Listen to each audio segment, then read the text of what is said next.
الأصدقاء الأعزاء، الصديقات العزيزات، مرحبا. بين يدي كتابين بحثيين في غاية الأهمية للصديق العزيز الكاتب والباحث الكردي السوري إدريس عمر. الكتاب الأول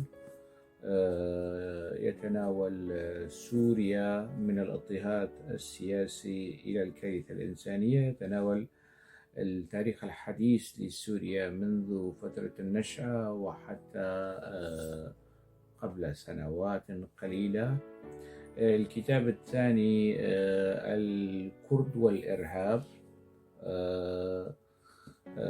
يتناول أيضا مفهوم الإرهاب والتطرف والكرد ومواجهة الكرد للإرهاب والتطرف. سأحاول في عجالة أن أتناول الكتابين أو أستعرض محتوى الكتابين وما تضمنه. والكتاب الأول كما ذكرنا سوريا من الاضطهاد السياسي إلى الكارثة الإنسانية، أرسل لي مشروعا بالإهداء. شكرا كثير على الإرسال والإهداء في حينه. الكتاب عبارة عن مجموعة من البحوث والدراسات، صدر في 318 صفحة من القطع الكبير. صدر الطبعة الأولى من الكتاب 2016، الناشر المكتب العربي للمعارف في القاهرة. طبعا الكتاب حسب ما يعني وارد هو عبارة عن رسالة الماستر لنيل درجة الماجستير في العلوم السياسية من الجامعة العربية المفتوحة في الدنمارك.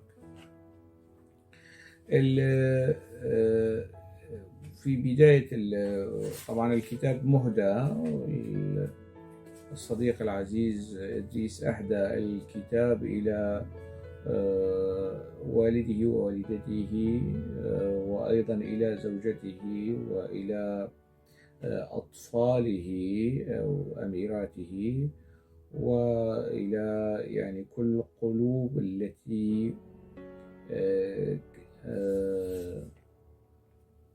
يعني إلى القلوب التي كانت دفاعا لحياة أسمى وضحت بدمائها، قلوب الشهداء اللي سقطوا في سبيل الحرية ومناهضة الاستبداد والنظام الشمولي في سوريا وبناء مجتمع ديمقراطي تعددي حر. الكتاب مهدى إلى هؤلاء. يستهل الكاتب الباحث كتابه بكلمة شكر. الكلمة موجهة إلى يعني الدكتور الفاضل عقيل الناصر اللي أشرف على هاي الرسالة. كمان يشكر الدكتور آزاد علي على يعني تقديمه للكتاب وقراءته له. اثنين، يأتي ثم يعني بعد كلمة الشكر التقديم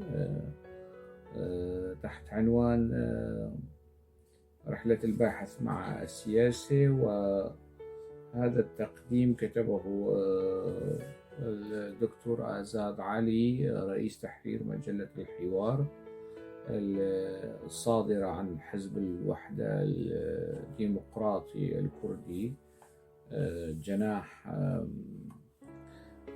شيخ محي الدين شيخ آلي. الدكتور آزاد علي يحمل درجة الدكتوراه في الهندسة، وهو كاتب معروف، كاتب وباحث معروف، وقدم لهذا الكتاب. فيما بعد تأتي مقدمة المؤلف يستعرض فيها أسباب يعني التي دفعته لاختيار هذا العنوان واشتغاله على الكتاب. الفصل الأول: نشوء الدولة السورية وتطورها. يتحدث فيها الباحث عن التاريخ، يتناول تاريخ سوريا كمجتمع وككيان سياسي إداري من الفترة العثمانية إلى الفترة الفرنسية، ثم فترة الاستقلال والسيادة الوطنية بعد الجلاء الفرنسيين عن سوريا، بعدين أيضا فترة الانقلابات العسكرية التي شهدتها سوريا نهاية الأربعينات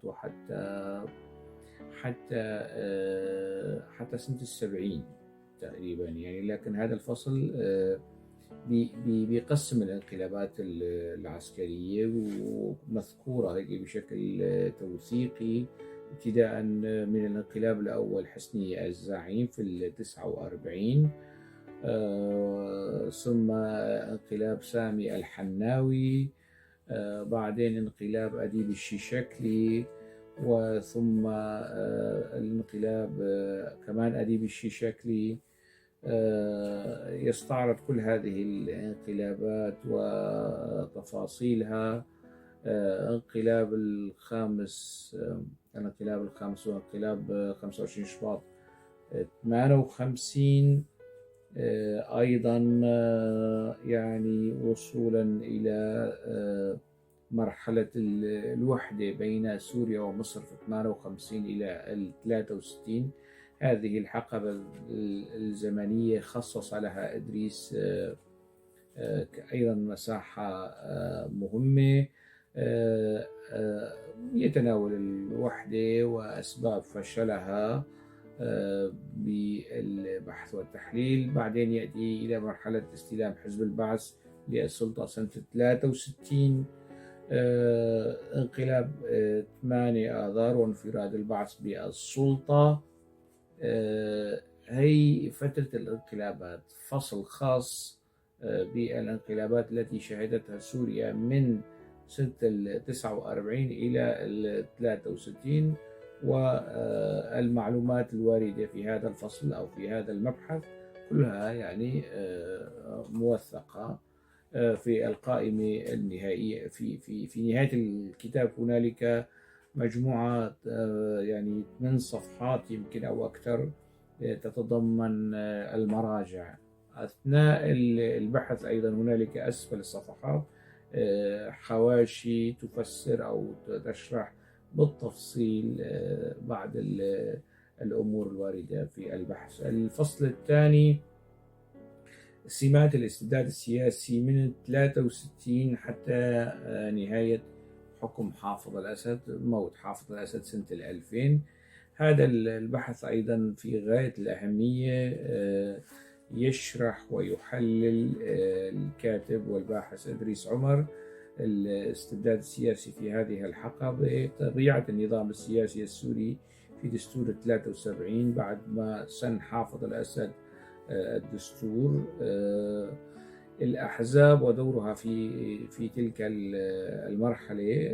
أحزاب الجبهة الوطنية التقدمية العلنية يذكرها بالأسماء ويتناول تاريخها بالشرح والتفصيل: حزب البعث العربي الاشتراكي، حزب الاتحاد العربي الديمقراطي، حزب الاتحاد الاشتراكي العربي، حزب الاشتراكيين العرب، الحزب الشيوعي السوري جناح خالد بغداش، الحزب الشيوعي السوري جناح يوسف فيصل، الحزب القومي الاجتماعي.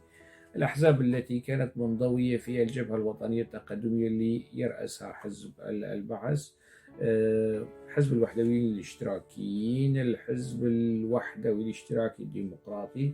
بعدين يأتي إلى الأحزاب السرية، الأحزاب السياسية السرية الناشطة والفاعلة في سوريا: حزب العمل الشيوعي يتناوله بالبحث والرصد، الحزب الشيوعي المكتب السياسي اللي ينشق عن خالد بغداش أيضا، حزب الاتحاد الاشتراكي العربي الديمقراطي، كمان جماعة إخوان المسلمين لها يعني مكانها في الرصد والتحليل، لجان، ويأتي إلى بعض المنظمات ذات الطابع المدني السياسي المعارضة لنظام الأسد في تلك الفترة، لجان الدفاع عن الحريات الديمقراطية وحقوق الإنسان في سوريا، الحزب الديمقراطي الكردستاني، البارتي، الحزب الكردي يعني. أيضا يتناول إدريس عمر تاريخ هذا الحزب، نشأة هذا الحزب وتطوره. كمان يتناول حزب الاتحاد الديمقراطي بيادا، فرع حزب العمال الكردستاني في سوريا، أيضا يذكر نبذة عنه وعن تاريخه وعن نشاطاته. حزب الاتحاد السرياني، النظام السياسي والحقوق القومية. طبعا في ضمن هذا المبحث لا أعلم لماذا يعني سهى الصديق العزيز إدريس عن المنظمة الآثورية الديمقراطية. هي أيضا يعني حزب سياسي معارض قومي محظور، غير يعني مرخص، تأسس في 57 على ما أعتقد. كمان يتناول الأستاذ إدريس تلك الحقبة المهمة من تاريخ سوريا، السمات السياسية والاقتصادية في النظام الاستبدادي، الصراعات الحزبية بين أجنحة البعث العسكرية والمدنية. يعني بحث مهم جدا وغزير وغني بالمعلومات فيما يتعلق بتاريخ الاستبداد متمثلا في حزب البعث العربي الاشتراكي. أيضا هنالك تناول الجوانب القانونية يعني في هذا الخصوص. الفصل الثالث، توريث الحكم واستمرار الإرهاب السياسي. طبعا في فترة التسعينات، مطلع التسعينات، باشر حافظ الأسد بمسألة التوريث، وكانت محصورة في البداية في نجله الأول باسل الأسد الذي قتل في حادث سير، ثم انتقل موضوع التوريث إلى بشار الأسد. الكتاب والبحث يتناول هذه التفاصيل في تلك الحقبة، ويذكر هنالك يعني عناوين فرعية للبحث: تجذر الاستبداد السياسي في منظومة البلاد السياسية، محاولات الإصلاح وتراجع عنها في فترة بعد استلام بشار الأسد للسلطة، وخطاب القسم والإشارات الإيجابية التي كانت في ذلك الخطاب فيما يتعلق بمسألة الإصلاح وحلحلة بعض الأمور، وما قيل عن ربيع دمشق وفتح المجال للمنتديات السياسية والأحزاب السياسية وحرية الإعلام، ثم الانتكاسة التي تعرضت لها البلاد في تلك الفترة، واتضح أنه كل هذه المسائل كانت عبارة عن زيف ودجل وادعاء من النظام السوري. الكتاب يتناول هذه التفاصيل بالتفصيل والشرح. الفصل الرابع والأخير، من ثورة سلمية إلى ثورة مسلحة، يتناول خلفيات اندلاع الثورة والتحولات التي طرأت عليها، من الاضطهاد السياسي إلى الكارثة الإنسانية، كيف استخدم النظام السوري العنف والسلاح ضد المظاهرات المدنية. هون البحث يتضمن أمور تفصيلية في هذا الخصوص، ويشرح يعني لماذا أو خلفيات التحول وأسباب تحول الثورة السورية من الطابع السلمي إلى الطابع العسكري. وهنا يورد يعني أرقام وإحصائيات وصور بيانية لتطور الأحداث والانتهاكات التي حصلت. في نهاية البحث هنالك خاتمة يتناول التفاصيل أو مراجعة للتفاصيل. أيضا هنالك 6 ملاحق بهذا الكتاب. الملحق الأول قانون الطوارئ في سوريا، يعني تفاصيل هذا القانون، ماهية وطبيعة قانون الطوارئ الذي سن في 63 واستمر حتى 2011 تقريبا. شو كمان في الملحق الثاني، محكمة أمن الدولة العليا، اللي يعني كانت نتيجة أو لها علاقة وثيقة بقانون الطوارئ. الملحق الثالث الاعتقال السياسي وطرقه، أيضا هذا الملحق يشرح بالتفصيل طبيعة الاعتقال السياسي في سوريا. الملحق الرابع يعني يتناول أيضا شهادات لمعتقلين سياسيين، وأيضا يعني هنالك صور ما سرب من صور المعتقلين السياسيين في السجون السورية. أيضا هذا الملحق يستعرض بعض الصور المتعلقة بالموضوع. الملحق الخامس نماذج من المجازر التي ارتكبها النظام السوري، هنا أيضا بالتفصيل النماذج التي ارتكبها النظام السوري خلال الفترة الماضية: مجزرة جسر الشغور، مجزرة تدمر، مجزرة سوق الأحد في حلب، مجزرة سرمدة، وهكذا. يعني الكثير من المجازر التي اقترفها النظام السوري. أيضا هنالك الملحق السادس يتناول يعني ملحق خاص بانتفاضة آذار والوضع الكردي والحالة الكردية في سوريا. ملحق صغير يعني نشر صور ضحايا انتفاضة 12 آذار في المناطق الكردية السورية. وفي نهاية الكتاب هنالك يعني المراجع والمصادر منشورة في 8 صفحات من المراجع والمصادر المتعلقة بالكتاب. الكتاب الثاني أيضا أرسله لي الصديق إدريس عمر، يعني مشفوعا بالإهداء. شكرا كثير يعني على الإرسال وعلى الإهداء. الكتاب مؤلف من 220 صفحة تقريبا من القطع الكبير، إصدارات منشورات مكتبة خاني في كردستان العراق. الكتاب 2021 إصدار هذا العام. طبعا لا أسهو عن لوحة الغلاف في الكتاب الأول هي للفنان التشكيلي يحيى السلو. المراجعة أيضا للباحث والتدقيق اللغوي، والمراجعة للباحث الكردي السوري حيدر عمر.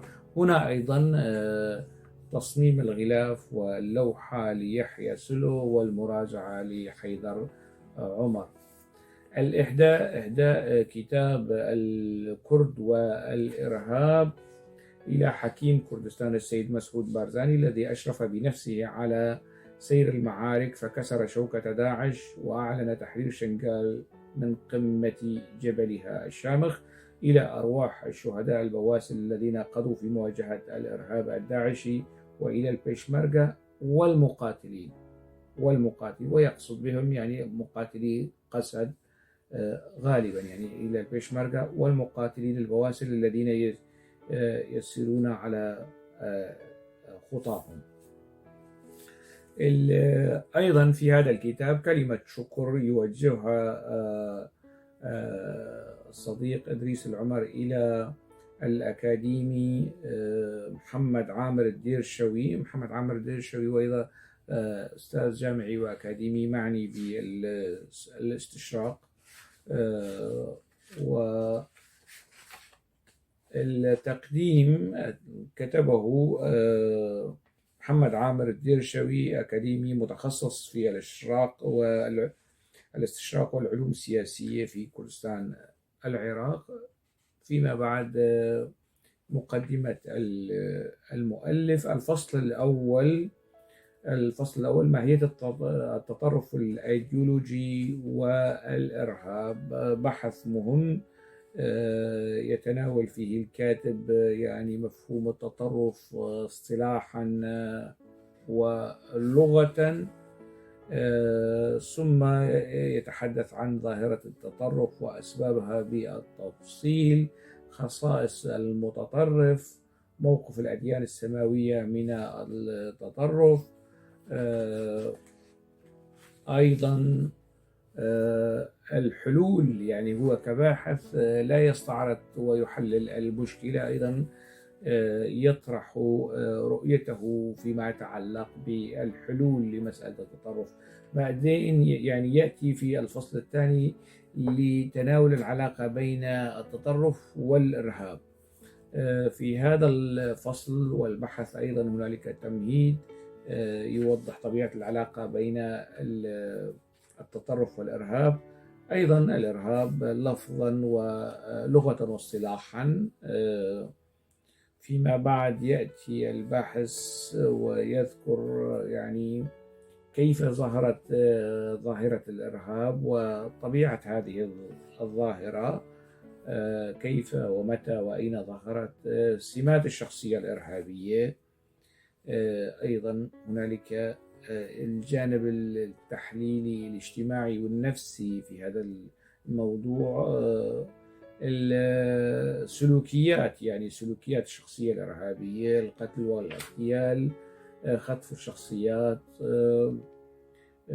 مهاجمة أو خطف السياح الأجانب، خطف الطائرات، يعني خطف السفن. كل هذه التفاصيل يتناولها الباحث بالرصد والتحليل والتوثيق. الفصل الثالث نماذج من الحركات الإرهابية في العالم.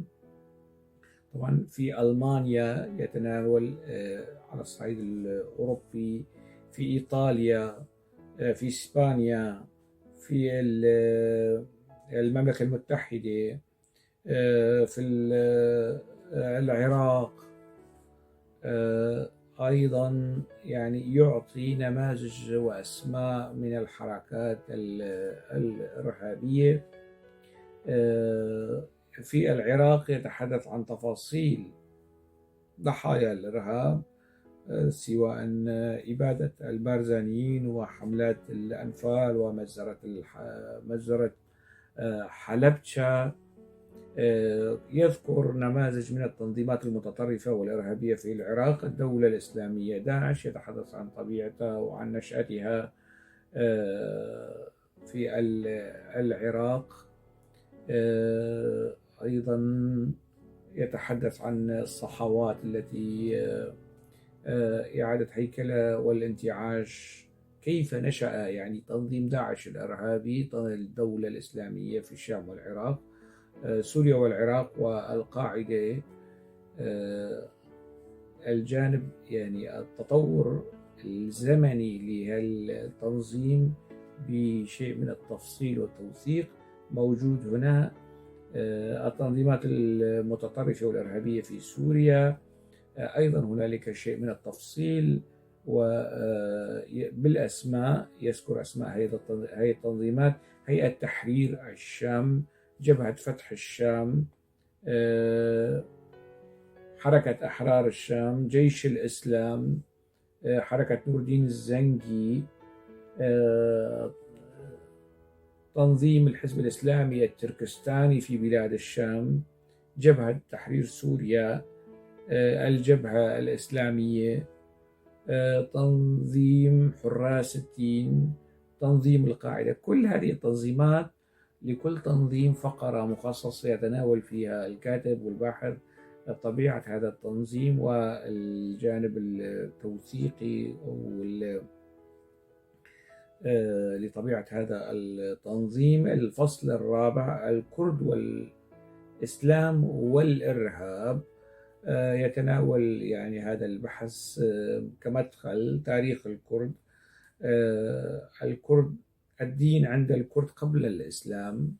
الكرد في الحقبة الإسلامية، طبعا قبل الإسلام يذكر الفترة الزرادشتية، الكرد والإيزيدية، بعدين يأتي إلى فترة الكرد الإسلام، بعدين الإسلام السياسي في كردستان سوريا، الإسلام السياسي في كردستان العراق. ويأتي على ذكر نماذج من التيارات الإسلامية في الكردية: حزب الاتحاد الإسلامي، الجماعة الإسلامية في كردستان، حركة الرابطة الإسلامية، الحركة الإسلامية في كردستان. بعدين يذكر التنظيمات المتطرفة الإرهابية وأبرز عملياتها، طبعا كمان بشيء من التوثيق: حركة حماس، جماعة التوحيد الإسلامي، جند الإسلام، أنصار الإسلام. أبرز العمليات الإرهابية أيضا يذكرها بالتوثيق: البيشمركة في مواجهة إرهاب الدولة الإسلامية داعش، أيضا يذكر تلك المواجهات بالتفصيل والتوثيق. لماذا هاجم تنظيم داعش كردستان؟ فقرة خاصة تفصيلية ومطولة بهذا الخصوص.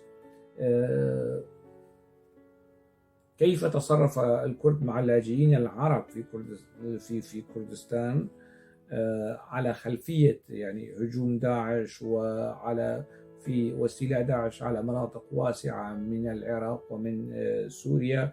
موقف التنظيمات الدينية في كردستان من داعش، هي فقرة في غاية الأهمية أيضا مذكورة هنا. الموقف العالمي من إقليم كردستان أثناء الحرب على داعش. انتصار الكرد على الإرهاب. أيضا الخاتمة هي خلاصة نتائج البحث.